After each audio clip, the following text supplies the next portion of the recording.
Hey guys, Paul Mascetta here with theinfluentialmind.com, and today I want to talk to you about the art of negotiation. You know, if I somehow woke up one day and forgot everything that I've ever learned about influence, persuasion, the psychology of selling, NLP, etc., with the exception of the ability to properly negotiate, I'd probably still be okay. And the reason why is because if you really look at it, every single interaction that takes place in your life, at least the important ones, involve a negotiation on one level or another. So if you know how to negotiate, you're going to save yourself years of time, money, energy, and resources that you would have wasted or spent or used that you would not necessarily have had to have used. So today what I want to do is give you 5 tips for power negotiating. And the first one is this, and this is one that a lot of people have problems with, and that is to create breathing room. It's very important that you set yourself up properly from the very beginning when you're negotiating with someone else. And this really has to do with basically setting up and asking for a higher demand than you really need. Now, this sounds like typical negotiation 101 that people have been talking about for years, but the reason why I'm talking about it is because I have found in my experience when dealing with private clients and when training people and coaching people on this, that even though everyone knows that this is what they should be doing, it's the area that most people really seem to struggle with. A lot of people have an issue with asking for more than they really want or that they feel they really deserve. And it's because of this false assumption that you should only ask for what is logically expected of you. And what I could tell you is that if you find yourself in a situation with a person that does know how to negotiate and you don't do this, you're going to lose. You're going to walk away empty-handed, or you're going to walk away feeling like you got gypped or outsold or outmaneuvered. So you always want to start with a higher level of demand than you really need. And one of the first steps in doing that is to determine your maximum acceptable position, or your map. We call this a map in the world of negotiating. Now here's the thing, your maximum acceptable position is really in the minds of both people what they are willing to accept.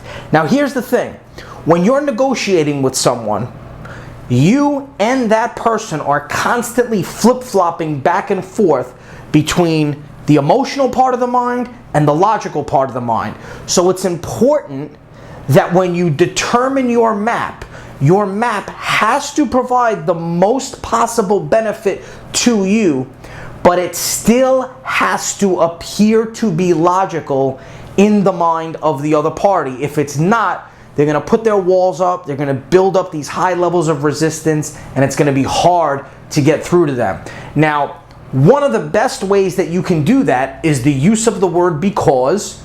So you may or may not know this, but it's classic influence and persuasion 101. The word because is an extremely powerful word. It goes back to when we were younger and we would ask our parents if we could do something or if we could have something, and they would say no, and we'd say, well, why? And they'd say, because I said so.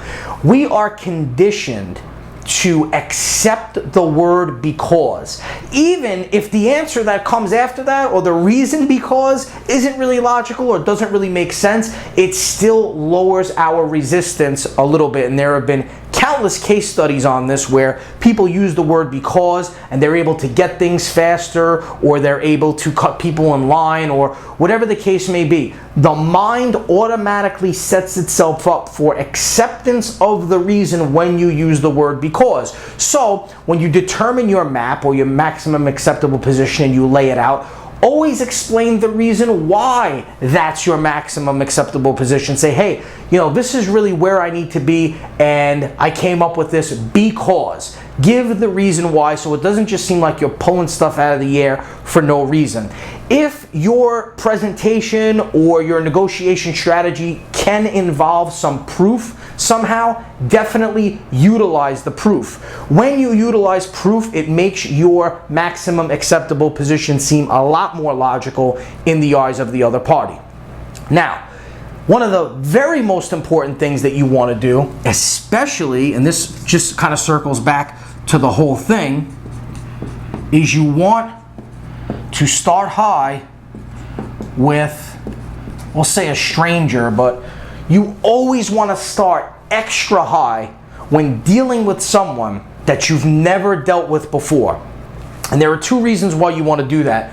Number one, you might be grossly assuming in the wrong way what this person's maximum acceptable position may be, what they're willing to do, and how far they're willing to move. If you start low, you will never know what you could have gotten. And I can promise you this, even if you get what seems like you want, you'll walk away from the interaction thinking, could I have gotten more? Did I get outsold? Did I get hustled? Could I have done better? Did this person know something that I don't know? If you start high and you work it from there, you will never have those regrets when the negotiation is done.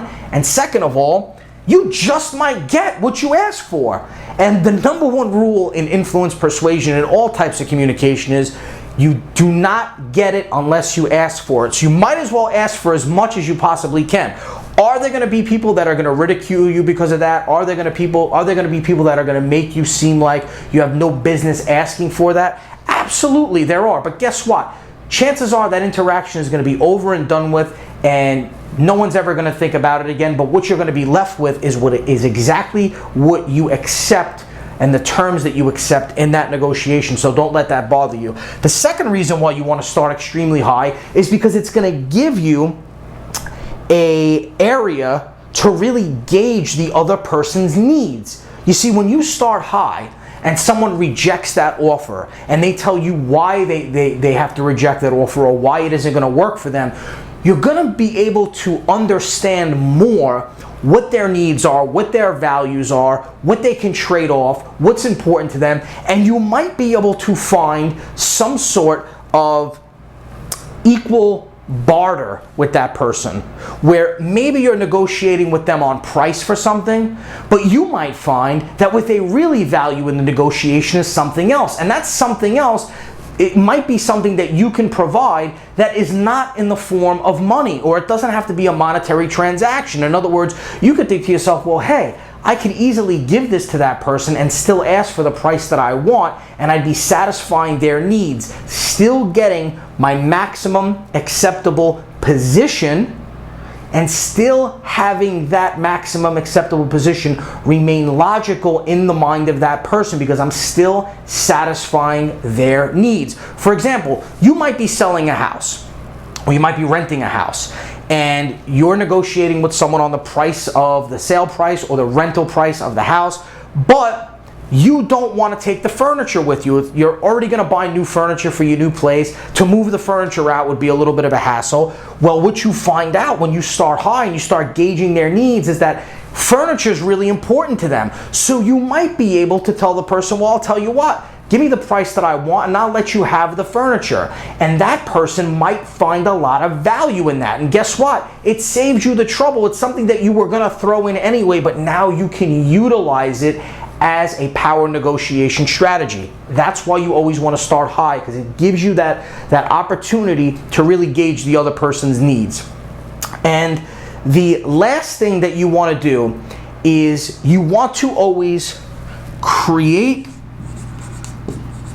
the perception of control. Anytime you are in a situation or an interaction with someone that involves a give and take, especially a negotiation, like I said before, we kind of flip-flop back and forth from the logical to the emotional. The emotional part of everybody involved in that negotiation is thinking about control. They're thinking about whether they're being outmaneuvered, outsmarted, outtalked. Everyone wants to feel like they're in control. And one of the best ways to subliminally influence someone is to create the perception that they're in control. And when you start high and you create the breathing room, you give that person an opportunity to feel like they're in control. So let's just say hypothetically that you wanted to sell your house for $500,000, right? If you start at $500,000 and they say, well, no, I want to do $450,000, and then you kind of bounce back to $475,000, you wind up settling, if you settled at $475,000, for $75,000, for $25,000 less than the price that you really wanted.